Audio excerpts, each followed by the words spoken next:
Imagine waking up to a world where 43 young men have vanished, seemingly into thin air, leaving only unanswered questions and unbearable anguish for their loved ones.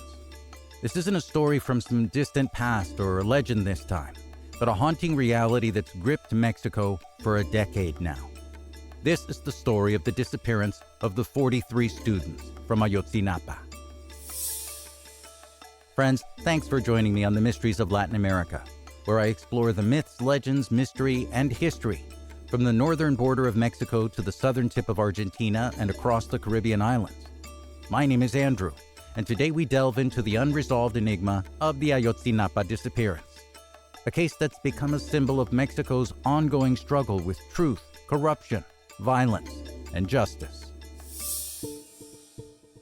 September 26, 2014 began like many other days in the small town of Ayotzinapa, located about 4 hours from the tourist city of Acapulco in Guerrero on Mexico's Pacific coast. Students from the Escuela Normal Rural Raúl Isidro Burgos, also known as the Ayotzinapa Rural Teachers College, were getting ready for a trip to Mexico City. They intended to commemorate the 1968 massacre of Tlatelolco, where the Mexican government brutally suppressed student protests, resulting in hundreds of deaths just days before the 1968 Olympic Games in Mexico City. The students on this trip had no inkling that it would culminate in a tragic and ironic echo of that historical violence in the 21st century. In this episode, I'll present the official story from the government, explore alternative theories involving corruption, drug trafficking, political motives, a massive cover-up, and discuss how the election of a leftist president has influenced the ongoing investigation. I'll also provide updates on the current status and prevailing theory of what really happened. If you haven't subscribed yet, I invite you to do so on your preferred platform to get episodes as soon as they're released and access nearly 60 other episodes that I've put together for you. If you have comments or an idea for an episode, reach out to me at andy@andycancun.com. That's andy@andycancun.com. I'd be honored to read you and consider your suggestion. Now let's get to the 43. The Ayotzinapa Rural Teachers College is known for its politically active student body, focusing on advocating for rural education, social justice, and land rights for marginalized communities of Mexico. These students, deeply rooted in a tradition of rural activism, frequently protested alongside unions and indigenous groups, demanding reforms to address social inequality.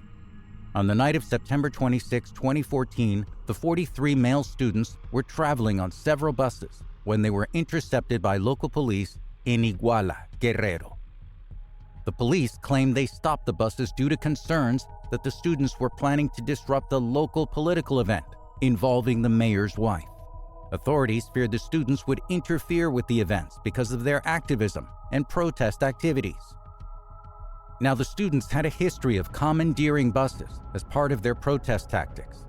This practice, which was usually non-violent, involved students taking control of the buses, often with the driver's cooperation under pressure. This tactic was commonly used by students at Ayotzinapa and other rural colleges to transport large numbers of students to demonstrations and events.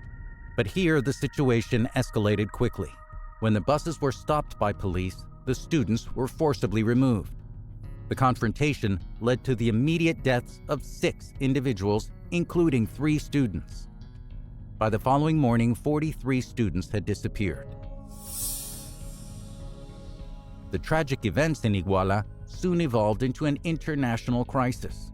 The disappearance ignited outrage both in Mexico and globally, revealing that it was more than just a local tragedy. Following the events, the Mexican government presented their version, known as the historical truth. According to this account, corrupt local police officers handed over the students to a local drug cartel. Mistaking them for rival traffickers, the cartel allegedly murdered them. The bodies were then reportedly burned at a dump in the town of Cocula before being disposed of in a river. Now, this official explanation has faced significant criticism. International forensic experts have challenged its credibility, arguing that it's nearly impossible to incinerate 43 bodies in an open pit and not have any identifiable remains left over. Their investigations have revealed inconsistencies and questioned the feasibility of the government's account. This skepticism has led to the exploration of numerous alternative theories. Let's get to these theories. Theory number 1, the involvement of the federal government. One theory suggests possible complicity of federal forces, including the military and federal police. Surveillance footage shows federal authorities tracking the students' movements through Iguala, and that they were aware of the students and their interception by local law enforcement. Witnesses reported seeing soldiers during the abduction, raising concerns about their potential role or knowledge. The presence of federal forces during this critical time has led to intense scrutiny and suspicion that these forces could have intervened to prevent the students' abduction, or that they might have had prior knowledge of the impending violence. Despite allegations, there's no concrete evidence proving direct federal involvement. The government's official stance remains that there was no federal complicity, which has only fueled further speculation. Theory number 2, the drug trafficking connection. There's another theory that's gained traction, saying that the students mistakenly disrupted the operations of local drug traffickers. Some reports suggest that the buses commandeered by the students were actually transporting heroin, and that the students didn't know it when they took over them.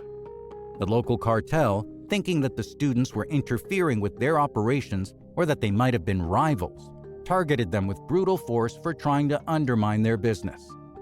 Now, this perspective, whether true or not, underscores the broader context of violence and corruption in the state of Guerrero, where the drug trade's impact extends beyond criminal networks to affect the lives of ordinary people, leading to tragic and unintended consequences. Theory 3, political motives. Political motives also may play a role. The students were known for their activism against local authorities. José Luis Abarca, the mayor of Iguala, and his wife María de los Ángeles Pineda were accused of being involved in planning and coordinating the violent actions against the students, allegedly to prevent them from disrupting a political event for the mayor's wife.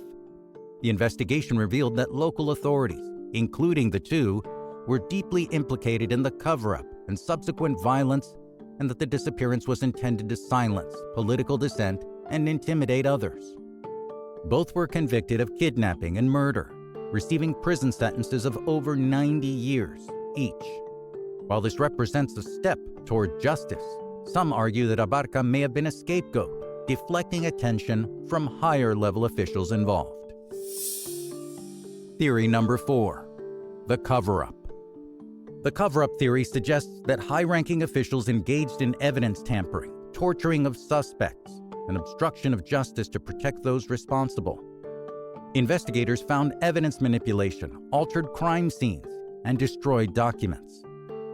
Testimonies indicate suspects were tortured for false confessions, and that there were instances of local authorities obstructing access to evidence and interfering with investigations. These actions have fueled belief in a significant cover-up to conceal the full extent of corruption and those responsible. As the 10th anniversary of the Ayotzinapa disappearance approaches, despite arrests and convictions, the case remains fully unresolved. Leftist President Andrés Manuel López Obrador, otherwise known as AMLO, who took office in December 2018, pledged to address deficiencies in previous investigations. His administration reactivated the investigation, established a special prosecutor, and emphasized transparency.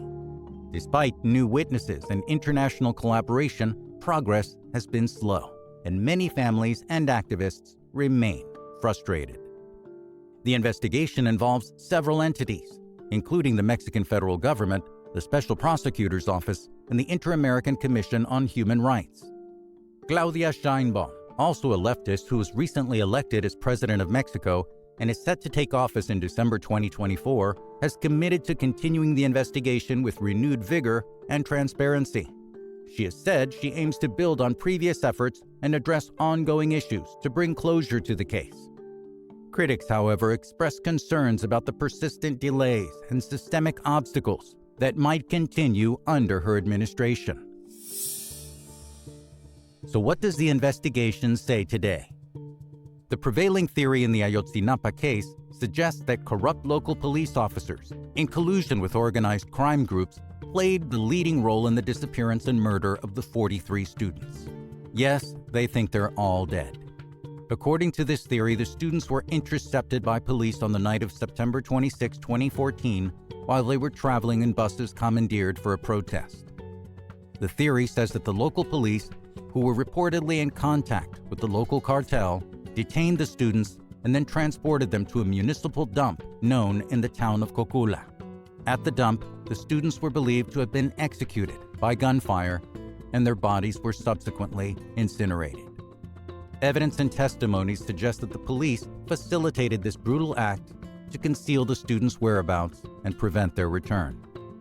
Further investigation has revealed that a large fire had occurred at the dump around the time of the students' disappearance, supporting that theory that the remains were destroyed in the blaze. Despite this, many of the specifics remain unclear, as attempts to recover and identify the remains of the 43 men have proven to be very difficult. And what about the families of the missing 43?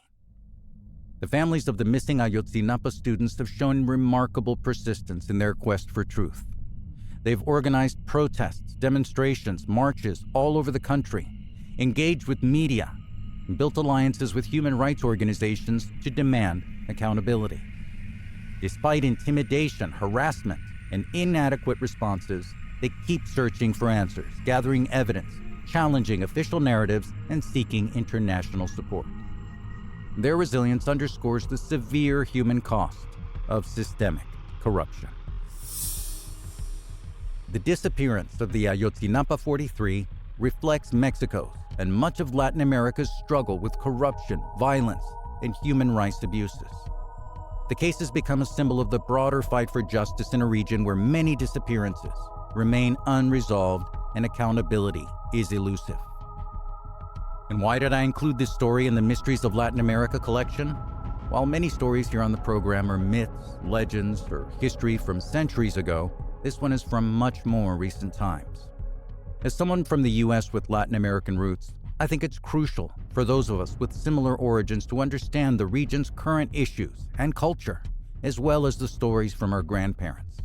For those without personal connections to the region, I think it's a real opportunity to learn more about the people and cultures of this part of the world and know what we have as part of our cultural DNA.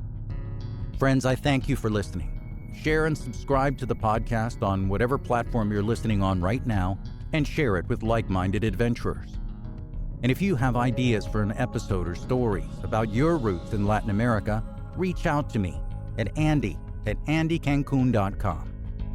I'd love to hear your thoughts and possibly create an episode from your inspiration.